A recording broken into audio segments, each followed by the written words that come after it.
Hello, wrestling fans. Awesome last hour of Friday Night SmackDown for April the 25th, 2025.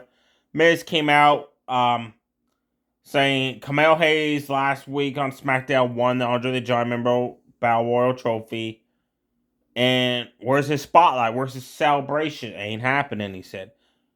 Rusev returns. Think he's going to take over the WWE.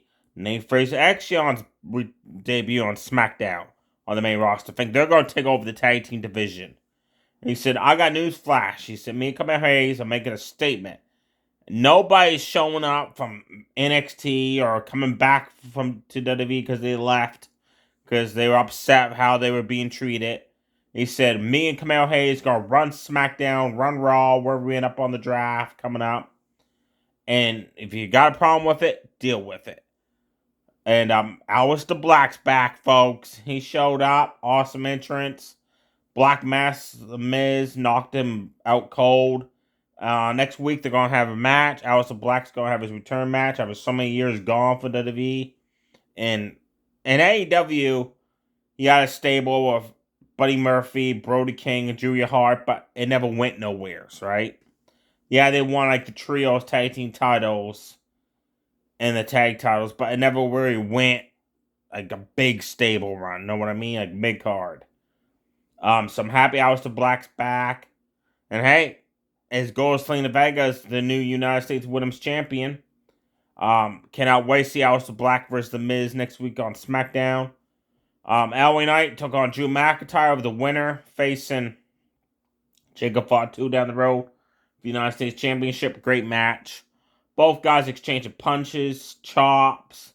Then McIntyre pulled LA Knight out of the ring. Went to smash his face off the announce table. LA Knight blocked it. McIntyre ran away from him, got back in the ring, tricked LA Knight because he went to get back in the ring. McIntyre snap-mirrored him off the ropes, shoved him off the apron into a barricade on the outside, went outside, just demolition-style blows across the back, placed him in the corner, stumps in the corner, lined him up, backed up, ran, and just booted him right in the face. That was awesome. Went for the Future Shock DDT. LA Knight countered it, roll up, 2 count. Then LA Knight punched Fury, just unloaded on those punches on McIntyre. McIntyre raked the eyes, brainbuster into that. LA Knight fought back again. Russian leg sweep, running clotheslines, more punch Fury combo. Jump up neck breaker out of the corner, top rope elbow drop, awesome sequence of moves. Got 2.5 count. Went for the Rose Plant DDT. McIntyre stopped it, went out of the ring to get away from LA Knight, sorry. He went after him, repeatedly smashed his face off the announce table like 12 times. Rolled McIntyre back in the ring as the referees tended to McIntyre. Soldier Sikoa comes for the crowd. Samoan spikes LA Knight. Rolls him in the ring. McIntyre setting up for the Claymore. Damian Priest, who McIntyre said we won't be seeing for a while because of all the brutality he delivered to him at WrestleMania in that street fight with weapons, showed up. Attacked Drew McIntyre, chokeslammed him for the announce table. As he went to leave, LA Knight stopped him, but hey, you just cost me a number 1 contenders match because the referee awarded the win to Drew McIntyre by disqualification because Damian Priest attacked McIntyre. And Damian Priest basically told LA Knight, hey, you know what? That's not my concern. I got beef with him. Suddenly, from the crowd, Jacob Fatu runs in, dives for the ropes, knocks down LA Knight and Damian Priest on the outside, rolls them both in the ring, and delivers those running butt butts in the corner, and delivers the top rope moonsaults to both of them, and stands tall with the United States Championship. Main event time. TLC Triple Threat Tag for the tag team titles.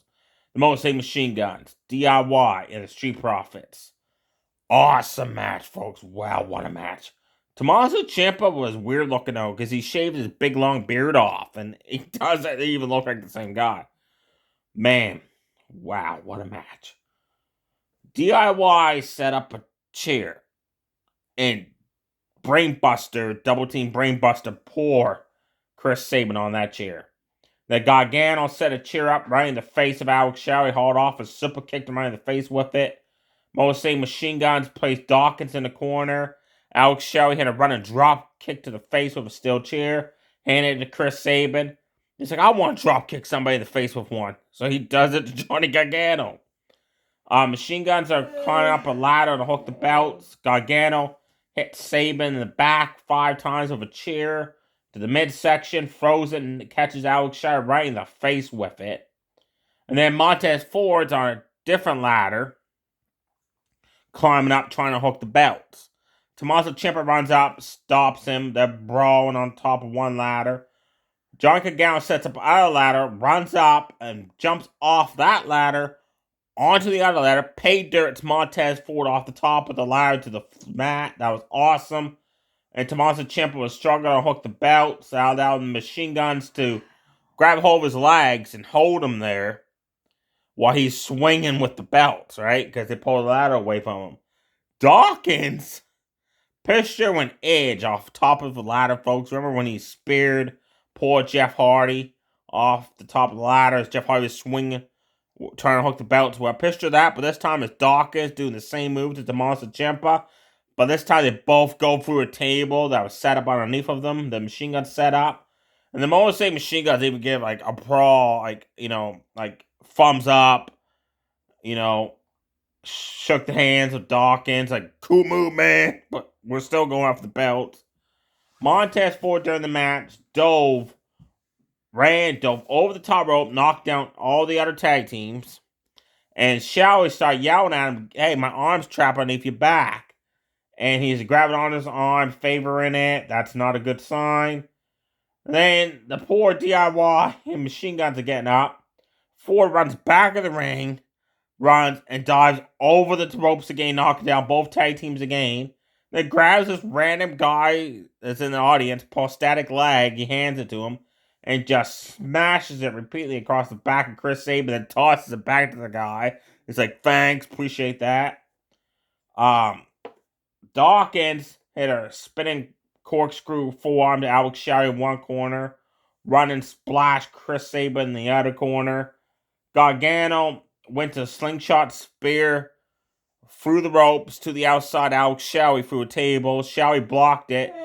Sabin big boot him right in the face. That was my mom yawning. That was funny. And then they hit the finisher. The neckbreaker frog splash onto Gargano through a table on the outside. Tommaso Ciampa grabs Montez Ford across the other side of the ring and right north him off the apron through a ladder. That was awesome. Then Chris Sabin runs over, boots Ciampa in the face, puts him on a table. And at this point, he's like, beating him up, punching him and all that. Montez Ford gets up for the broken ladder, runs in the ring, and holy crap, folks, runs and dives over the ropes, swanton bombs Tommaso Ciampa through the table on the outside. Chris Sabin's like, holy crap, where'd you come from? Look on his face. Then he turns around, Gargano just blasts him in the face with a steel chair. At one point in the match, DIY sets up 2 chairs, sets them up, and goes to do a double team move on Dawkins, like a double team superplex. Montez Ford pulls Ciampa out of the ring to the floor, sends him into the ring post. Dawkins then swinging neck breakers Gargano.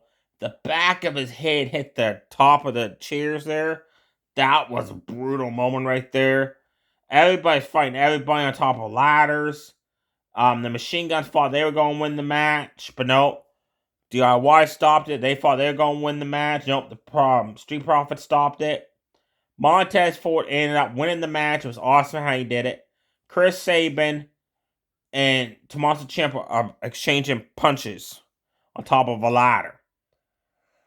Montez Ford climbs up the side of the ladder, repeatedly smashes the faces off the top of the ladder, off of outer rung, and then hooks the belt so the Street Profits retain the tag team titles. That's awesome. Now, I'm going to show a new Funko Pop I got. In this collection, you can get Gunther with the Intercontinental title belt, Io Sky, Dominic Mysterio, Selena Vega with like the American flag behind her, Seth Rollins, Diamond Dallas Page, The Miz with the old style Money in the Bank briefcase with the United States title. And I was going after Hulk Hogan, NWO Wolfpack, black, red, and white. A game store I went to didn't have that one in stock, but they did have the other one I was after. I had to get them.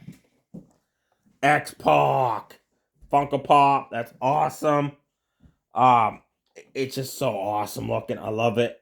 Um, I asked them if they can pre-order the Hulk Hogan one, but they said since this is a new lineup, apparently they got as many as they could in. They can't pre-order certain ones. They have to like buy the whole series to get in stock. So they said, and apparently they're just seeing how it does. They might reorder it the series again once they sell out, but maybe not. But I'm happy with X-Pac. It's cool. I like the back of it there. You can see him up above doing the same pose he's doing as the Funko Pop. There's the other ones you can get, but I find this is confusing. Io Sky is a part of the series in Gunther, but they're not showing the back. They had Io Sky. You flip her over, it shows Gunther and X-Pac. So for some reason, when they show the series, they never show 2 of the 8. They always do that. I find that confusing. There we have it, folks. Stay safe, everybody. Too sweet. Bye. And remember, next week on SmackDown, Aleister Black versus The Miz 1-on-1. And where's Cody Rhodes? Like, he lost his belt to John Cena, and he just no shows Raw. He's not on SmackDown. Are they playing something big for Cody Rhodes when he returns? Is he going to return as a heel or something? Is that why he's going to be off TV for a bit? And Gunther, like, instead of going after Jay, it looks like I read online that he's fined for putting the sleeper hold on Pat McAfee on Raw and suspended for a while. I guess to give Jay a little mini title run, maybe. The Gunther show up and take it from him. Somebody's got to take that title away from Jay because him as world champion is a big mistake. He's not main event type at all. He's not even make. He's tag team at the best. There we have it, folks. Stay safe, everybody. Too sweet. Bye.